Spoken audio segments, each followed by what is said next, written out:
इस YouTube channel में आप सभी का स्वागत है। आज का हमारा टॉपिक है विज्ञान कक्षा 9 अध्याय 5 और अध्याय का नाम है जीवन की मौलिक इकाई। आज हम इस वीडियो में अध्याय के अंदर के प्रश्नों के उत्तर के विषय में अध्ययन करेंगे।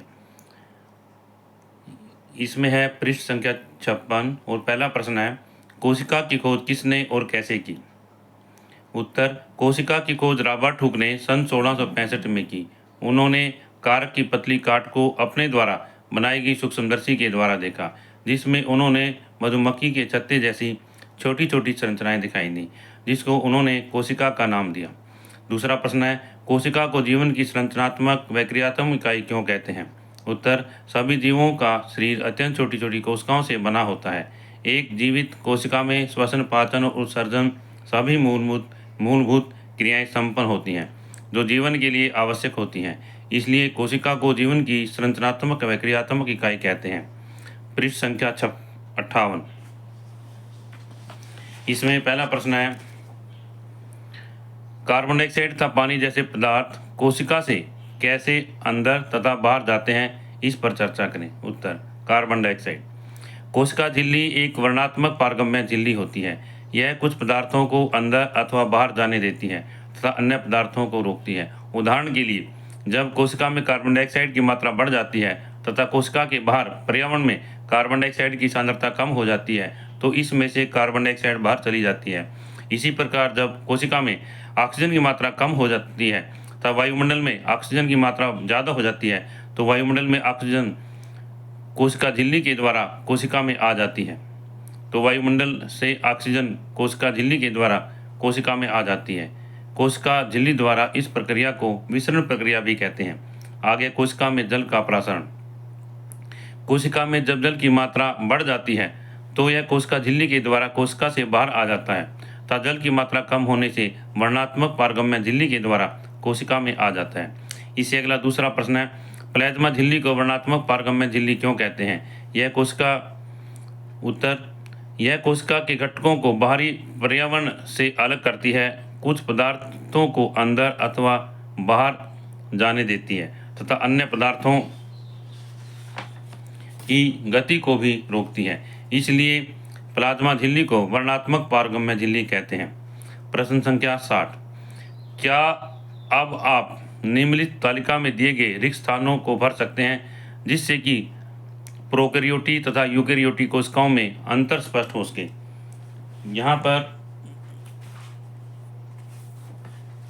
हमारी ये पाठ्य पुस्तक है और इसमें ये रिक्त स्थान हमने भरने हैं यहाँ पर प्रोकैरियोटी और कोशिका और यूकैरियोटी कोशिका में।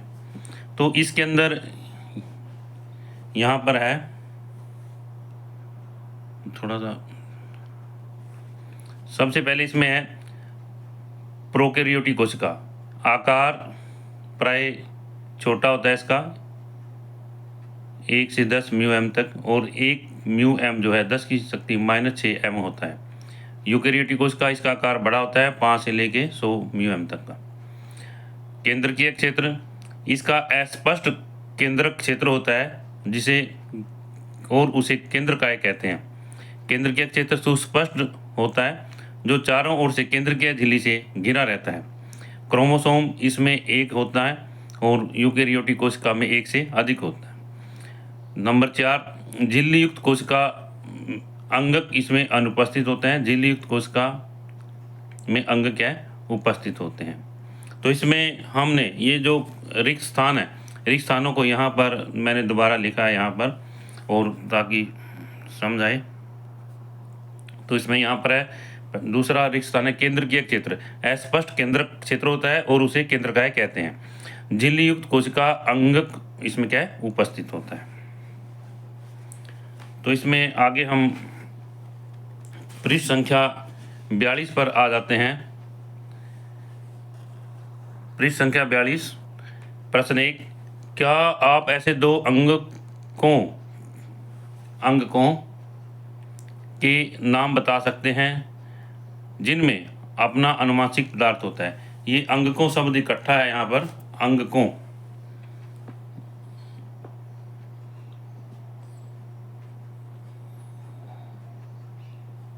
इस शब्द को इकट्ठा पढ़ा जाए, ये इकट्ठा शब्द है अंगकों। तो जिसमें अपना अनुवांशिक पदार्थ होता है। उत्तर है माइटोकॉन्ड्रिया तथा प्लास्टिड में अपना अनुवांशिक पदार्थ होता है। इससे अगला है प्रश्न 2, यदि किसी कोशिका का संगठन किसी भौतिक अथवा रासायनिक प्रभाव के कारण नष्ट हो जाता है तो क्या होगा? उत्तर, यदि किसी भौतिक अथवा रासायनिक प्रभाव के कारण कोशिका का संगठन नष्ट हो जाता है तो इसके सभी कार्य जैसे श्वसन, पोषण, उत्सर्जन आदि प्रभावित होंगे। कोशिका अपना कार्य नहीं कर सक पाएगी तथा यह नष्ट हो जाएगी या मर जाएगी। इसे अगला तीसरा प्रश्न है, लाइसोसोम को आत्मघाती थैली क्यों कहते हैं?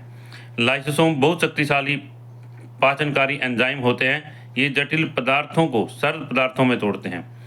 कोशिकीय चयापचय में व्यवधान के कारण जब कोशिका क्षतिग्रस्त या मृत हो जाती है तो लाइसोसोम फट जाते हैं और एंजाइम अपनी ही कोशिकाओं को पाचित कर देते हैं। इसलिए लाइसोसोम को कोशिका की आत्मघाती थैली भी कहते हैं। इससे अगला प्रश्न है, कोशिका के अंदर प्रोटीन का संश्लेषण कहाँ होता है? उत्तर, कोशिका के अंदर प्रोटीन का संश्लेषण राइबोसोम में होता है। मैं आशा करता हूँ कि इस वीडियो के माध्यम से आपको ये प्रश्नों के उत्तर समझ आ गए होंगे, और यदि यह वीडियो आपको अच्छी लगे तो आप इस वीडियो को लाइक करें, शेयर करें, कमेंट करें, और यदि आप इस चैनल पर नए हैं तो आप इस चैनल को सब्सक्राइब करें ताकि इससे अगली वीडियो आपको मिलती रहे। ये सभी वीडियो हमने क्लास 9th की प्लेलिस्ट में डाल दी हैं। आप प्लेलिस्ट में जा कर के इन सभी वीडियो को देख सकते हैं।